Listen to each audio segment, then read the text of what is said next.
All right, so in the last video we started talking about self-care as one of the characteristics of how you can tell when you're well, right? You're taking care of yourself.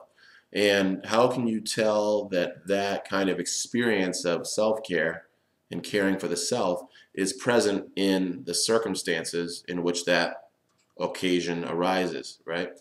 The kind of qualities of the circumstances you're looking for are that the people in those circumstances have self-esteem, that they value themselves and others, right? You're and you as one of those people is going to be valuing yourself, right? It's called regard for the worth of self and others.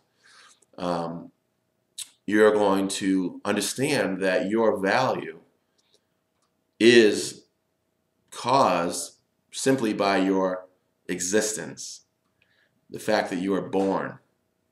It has nothing to do with how you perform on a given task, because the way you perform on a given task fluctuates with how you're feeling emotionally. It fluctuates with the weather, with your drive into work or to the school or to the date, whatever it is you're being tested on, how well you can relate with others, how funny you are, whatever you think. Um, People who value themselves understand that there isn't anything they can do to make them better than or worse than other people, because their value is not anchored to what they do. It's anchored to who they are, right? Um, Obviously, as I've said, there's better and worse ways of doing things. So sometimes we talk about become a better person by behaving in ways that are better, in the sense that if you want to keep your job, it's better to show up on time than it is to show up late, that kind of thing. But understand that all life has value because it exists, right? This kind of a perspective is something similar in some of the old school Native American philosophies, and it's also in the Bible. Jesus said, "Love your neighbor as yourself," right? To me, that kind of saying goes with equality of value and self-esteem. I'm going to love myself and I'm going to love others on equal footing, right? And I'm sure that Buddha and Lao Tzu and Confucius and all kinds of other Eastern philosophers and Western philosophers and religious figures have said the same thing throughout millennia, right? Last on the list is a hero. In order to be well, there needs to be a hero present in the situation. What do I mean by that? Well, I mean a couple of things. Number one, a hero is someone who is going to be taking personal responsibility, ownership for building and protecting the life success system, right?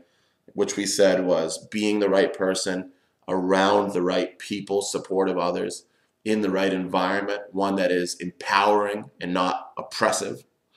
And a hero relates in a way that's open, honest, direct, respectful, right? And they have a vision of the future in which they act according to that vision in ways that shape things to come about in a positive way. They don't just let stuff happen and just hope for the best. They go out there and they make it happen, right? So also the word hero, one of the ways we use that word is to say that a hero is someone who is a happiness, engineering, and resiliency optimizer, which means that they are able to engineer happiness for themselves and others. And they are able to optimize the resiliency of that life success system from which that happiness arises spontaneously, right? Sometimes I jokingly refer to the life success system as the happiness engine, because just like a car engine, when you put the right nutrient-rich content into the car, like a gas into the car, and you put the right guy or woman behind the wheel, that's the hero, they can drive it straight towards well-being. And that will take you to an opportunity to flourish in life. And so finally, these videos, this program, the coaching business that I've created, the STARS Life Navigation System, which is available to you for $10 a month, is a kind of GPS like you have in your car, a global positioning system, which helps you to pinpoint where you are in relation to your goal, which is well-being and flourishing. And we're going to help you to get wherever you need to go as fast as you can to get to that spot, right, in the most efficient way. So please enjoy the videos, and that's the Wheel of Well-Being. I'll talk more about other things in a little while, but that's it for now. Thanks.